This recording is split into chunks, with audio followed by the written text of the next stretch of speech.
Olá pessoal, tudo bem com vocês? Eu sou o professor Betão, sou professor de artes aqui no Oficina Estudante e hoje eu tô aqui para falar um pouquinho sobre algumas obras com vocês. Bom, então eu vou começar com vocês fazendo uma análise, na verdade, desse relevo que vocês estão vendo aqui, né? É o relevo que está no templo de Deir el-Bahar, que na verdade é um templo egípcio, e vocês podem notar que existe uma rasura desse lado aqui do relevo, indicando que alguém, obviamente, tentou fazer um apagamento das imagens, e essas imagens provavelmente se relacionavam ao antigo faraó, que de alguma maneira caiu em desgraça política ou religiosa, como uma espécie de entidade que era, e justamente aqui a gente vê um processo de iconoclastia, né? A obra ela é rasurada nesse sentido, se vocês quiserem, ok? Além do mundo egípcio, eu posso citar para vocês casos da antiguidade romana, como os casos da chamada damnatio memoriae. O que é que significa isso? Danar a memória de alguém, causar dano nesse sentido. Essas moedas que vocês estão vendo aqui, por exemplo, vocês notam também a rasura que existe no nome, né, do político ali representado, também no processo iconoclasta. O que era essa tal damnatio memoriae? Era simplesmente uma ação criada, né, uma espécie, faz parte do mundo legal romano, isso inclusive, que era justamente criar uma espécie de apagamento. Hoje vocês usam o vocabulário cancelamento, né, de um determinado sujeito. Isso era bastante radical. Sumiam os documentos, né, de comprovação da existência daquela pessoa e de seus familiares também. Havia a tomada de todos os bens materiais do sujeito, um apagamento, obviamente, das suas imagens, destruição de esculturas, relevos, né, mesmo as moedas que traziam as faces, né, e algumas indicações dos poderes, né, de cada um daqueles políticos ali nas moedas representadas. Isso também era objeto de apagamento, ou se vocês quiserem, de cancelamento. Isso também a gente pode chamar de processo de iconoclastia, ok? No mundo bizantino, existe inclusive uma espécie de institucionalização da iconoclastia.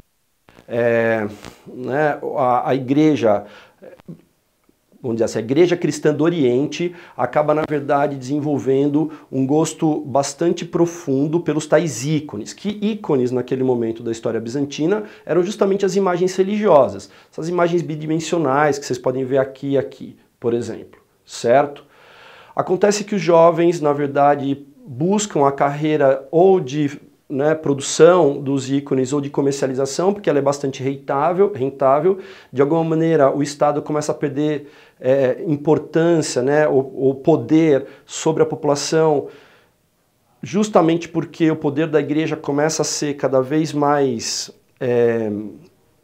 vamos dizer assim, impactante na vida desses jovens, e justamente por isso decide-se então, não só por isso, mas também por uma questão religiosa filosófica, a ideia de que não pode haver uma representação materialmente da espiritualidade, uma chamada falsa idolatria, né, ou iconolatria, e justamente por isso cria-se uma espécie de exército no mundo bizantino, e eles vão praticar esse tipo de destruição de imagens que vocês estão vendo aqui, certo?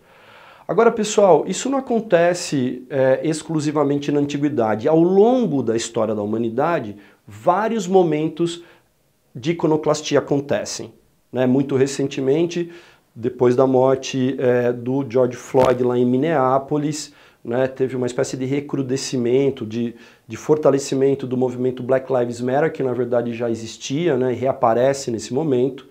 E aí há uma comoção mundial e os jovens passam aí às ruas, né, para justamente mostrarem indignação, né, contra o preconceito racial, né, e as discussões de racialidade acabam, na verdade, invadindo os telejornais, artigos, né, ganha corpo tudo isso. E os jovens em Bristol, na Inglaterra, durante uma passeata, eles acabam indo parar numa praça, e nessa praça tinha então uma escultura bastante grande em bronze, né, de um inglês que até aquele momento era visto como alguém bastante importante para a história da Inglaterra, para o desenvolvimento comercial inglês, mas era também um escravocrata, né, um traficante de escravos. O que é que os jovens fazem? Eles tiram a escultura, né, a estátua do pedestal, arrastam a estátua por um trecho do centro de Bristol, a estátua amarrada a cordas, e ainda atiram a escultura, a estátua num rio. Ela já foi retirada dali, foi levada para um museu, está sendo restaurada, e obviamente agora ela vai ser exposta nesse museu, essa escultura aqui, está sendo exposta no museu, justamente com um texto ainda que ressignifica a obra, né? Inclusive, essa ressignificação significa uma espécie de ampliação de sentido, ela significava a obra, tinha um campo de significação, né, até determinado momento. Depois dessas ações dos jovens lá em Bristol, ela se modifica completamente, tá bom? E por último, eu queria falar desse processo aqui no Brasil de uma maneira mais, como eu posso dizer para vocês, menos destrutiva do ponto de vista material, né?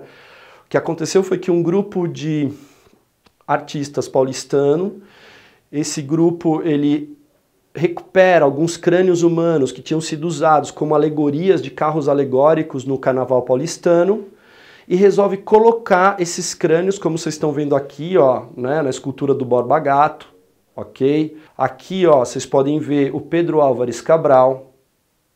Aqui a gente tem o monumento às bandeiras do Vitor Brecheret, que fica bem em frente ao Parque do Ibirapuera. E todos esses monumentos recebem esses crânios nos seus pés, vamos dizer assim. E o que é que esses crânios passam a significar? Passam a significar que aquelas figuras, apesar de terem um tratamento heróico do ponto de vista estético nessas esculturas, também podem ter um significado histórico de violência, de colonização imposta, né? De aculturamento. Né? Esses crânios eles fazem com que essas esculturas passem a ter significados que vibram, né, de maneira diferente, certo? Obviamente que a escultura foi pensada originalmente, como eu disse, como um elogio ao heroísmo, né, às capacidades de cada uma dessas figuras, só que historicamente, né, se revisando esse passado histórico do Brasil, a gente lembra então de algumas ocorrências bastante violentas em escala muito grande da morte dos nossos indígenas, né, dos povos nativos, dos nossos negros, né, escravizados, certo? E esses crânios humanos justamente trazem pra gente esse tipo de reflexão. Legal isso, né? Sem precisar destruir a obra, você consegue, na verdade, ampliar e ressignificar os seus sentidos. Tá certo? Muito legal falar com vocês mais uma vez. Qualquer dúvida, eu tô por aqui, né? Só mandar as dúvidas também aqui, né, pelos comentários e eu posso ajudar vocês. Tá certo? Abração, beijão para todo mundo e tchau.